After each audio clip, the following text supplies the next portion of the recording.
उत्तर प्रदेश विधानसभा चुनाव 2027 में अभी कई महीने बाकी हैं, लेकिन सियासी माहौल अभी से गर्म होने लगा है। सभी राजनीतिक दल अपनी अपनी रणनीति बनाने में जुटे हुए हैं।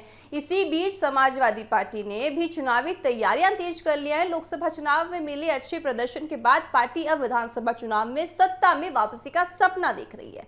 इसी लक्ष्य को लेकर सपा ने एक बड़ा चुनावी प्लान तैयार किया है। सूत्रों के मुताबिक समाजवादी पार्टी इस बार सिर्फ पारंपरिक वोट बैंक के भरोसे चुनाव नहीं लड़ना चाहती, बल्कि अपने पीडीए यानी पिछड़ा दलित और अल्पसंख्यक वाले फॉर्मूले को भी पूरी तरह से साधने की कोशिश कर रही है और मजबूत करने की पूरा प्रयास कर रही है। साथ ही सभी वर्ग को, समाज को, खासकर ब्राह्मण साथ ही पूरी तरह से वोट को अपने साथ लेने की प्रयास कर रही है और यादव तो उनके साथ होते ही हैं। ऐसे में सपा का मानना है कि अगर इन वर्गों का समर्थन मिल जाता है तो चुनावी मुकाबला और मजबूत हो जाता है। इसी रणनीति के तहत पार्टी ने बड़े नेताओं की खास टीम तैयार करने की योजना बनाई है। बताया ये जा रहा है कि पार्टी अध्यक्ष अखिलेश यादव और सांसद डिंपल यादव के अलावा 5 बड़े नेताओं को पूरे प्रदेश में चुनाव प्रचार की जिम्मेदारी दी जा सकती है। बड़ी बात आपको बता रहे हैं, ये नेता आपको पता है हेलीकॉप्टर के जरिए अलग अलग इलाकों में पहुंचकर जनसभाएं करेंगे और कार्यकर्ताओं में जोश भरेंगे। इन नेताओं का चयन जातीय और क्षेत्रीय समीकरणों को ध्यान में रखकर किया जा रहा है। पार्टी चाहती है कि हर बड़े सामाजिक वर्ग का एक मजबूत चेहरा जनता के बीच पहुंचे। इससे अलग अलग समुदाय तक सीधे संदेश पहुंचने में मदद मिलेगी। इस रणनीति में वरिष्ठ नेता माता प्रसाद पांडे की भूमिका काफी अहम मानी जा रही है। उन्हें पार्टी का प्रमुख ब्राह्मण चेहरा माना जाता है। पूर्व विधानसभा अध्यक्ष रह चुके माता प्रसाद पांडे की पूर्वांचल में अच्छी पकड़ मानी जाती है। पार्टी उन्हें उन इलाकों में ज्यादा सक्रिय करना चाहती है जहां ब्राह्मण मतदाताओं की संख्या अधिक है। वहीं शिवपाल सिंह यादव को यादव वोट बैंक को एकजुट रखने और संगठन को मजबूत करने की जिम्मेदारी मिल जाती है। शिवपाल यादव लंबे समय से संगठन और कार्यकर्ताओं के बीच सक्रिय रहे हैं। माना यह जा रहा है कि वह पश्चिमी उत्तर प्रदेश, मध्य उत्तर प्रदेश और बुंदेलखंड जैसे इलाकों में लगातार प्रचार करेंगे। सूत्रों के अनुसार पार्टी दलित, जाट और गैर यादव पिछड़े समाज के प्रभावशाली नेताओं को भी इस टीम में शामिल करने की तैयारी कर रही है। उद्देश्य ये साफ है कि हर सामाजिक वर्ग तक पहुंच सके बनाना और बीजेपी के पारंपरिक वोट बैंक में अपनी जगह बनाने की कोशिश।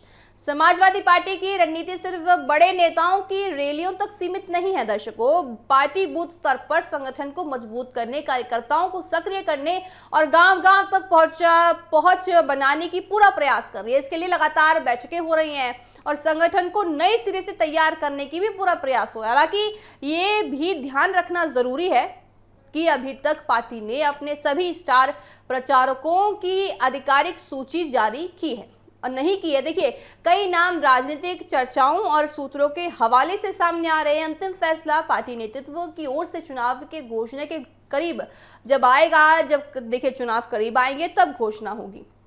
दूसरी तरफ बात करें तो भारतीय जनता पार्टी भी चुनावी तैयारियों में जुटी हुई है। बीजेपी अपने संगठन और सरकार के कामकाज के दम पर चुनाव मैदान में उतरने की तैयारी कर रही है। ऐसे में उत्तर प्रदेश का चुनाव एक बार फिर बेहद दिलचस्प हो जाता है। राजनीतिक जानकारों का मानना है कि 2027 का चुनाव सिर्फ विकास के मुद्दों पर ही नहीं, बल्कि सामाजिक समीकरणों, संगठन की ताकत और नेतृत्व की लोकप्रियता पर भी काफी हद तक निर्भर करता है।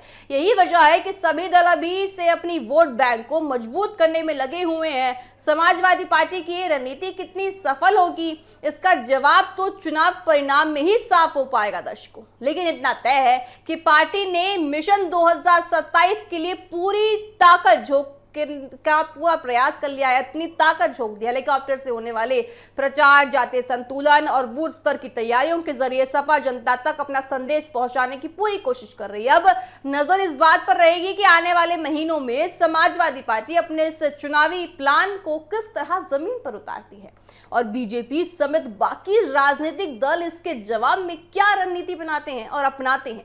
उत्तर प्रदेश की सियासत में चुनावी बिगुल भले ही आधिकारिक रूप से ना बजा हो, लेकिन राजनीतिक मुकाबला पूरी तरह शुरू हो चुका है। तो देखिए, माना जाए कि अगर समाजवादी पार्टी की बात करें तो पूरी तरह से वो प्रयास कर रही है कि 2024 में जो थोड़ी चूक समाजवादी पार्टी से रह गई थी, अब वो चूक उनसे ना हो और अब की बार उस चूक को पूरा करते हुए सारी सीटों पर वो विजय हासिल कर पाए और अब की बार बीजेपी को सत्ता में ना आने दे। ये प्रयास पूरा समाजवादी पार्टी कर रही है। आपको बताएं, समाजवादी पार्टी का पूरा प्रयास है कि अपना काम वो कर सके और साथ ही अब की बार ज्यादा वोट बैंक भी हासिल कर सके। तो ऐसे में समाजवादी पार्टी पूरा प्रयास कर रही है। यूपी में सियासी देखिए बिगुल तो बच चुका है। अब देखने वाली बात होगी कि जो बिगुल अब बच चुका है, इस बिगुल में क्या कुछ नया फॉर्मूला सामने आता है। आपको बताएं, इतना तय है कि पार्टी ने मिशन 2027 के लिए पूरी ताकत झोंकने का फैसला कर दिया है। हेलीकॉप्टर से होने वाले प्रचार, जातीय संतुलन और बूथ स्तर की तैयारियों के जरिए सपा जनता तक अपना संदेश पहुंचाने की कोशिश करेगी। अब नजर इस बात पर रहेगी कि आने वाले महीनों में समाजवादी पार्टी अपने इस चुनावी प्लान को किस तरह जमीन पर उतारती है और बीजेपी समेत बाकी राजनीतिक दल इसके जवाब में क्या नई रणनीति अपनाते हैं। उत्तर प्रदेश की सियासत में चुनावी बिगुल भले ही देखिए अभी आधिकारिक रूप से ना बजा हो, लेकिन राजनीतिक मुकाबला पूरी तरह शुरू हो चुका है। तो माना जाए कि उत्तर प्रदेश में बिगुल जो है अब राजनीति का वो फूका जा चुका है और बिगुल के बाद नई नई चीजें सामने आ रही है। 2027 के लिए पूरी तरह से सारी पार्टियां जो है अब तैयार हो चुकी हैं। हेलीकॉप्टर के जरिए वो चुनावी अभियान करने के लिए तैयार कर रही हैं। आपको बताएं, पूरे प्रयास देखिए अखिलेश यादव कर रही है कि क्या कुछ अब की बार 2027 में अपना बिगुल बजा पाए और बीजेपी को अब की बार सत्ता से निकाल पाए। समाजवादी पार्टी पूरा प्रयास कर रही है। देखा जाएगा कि किस तरह से समाजवादी पार्टी अपने आप को मजबूत करती है।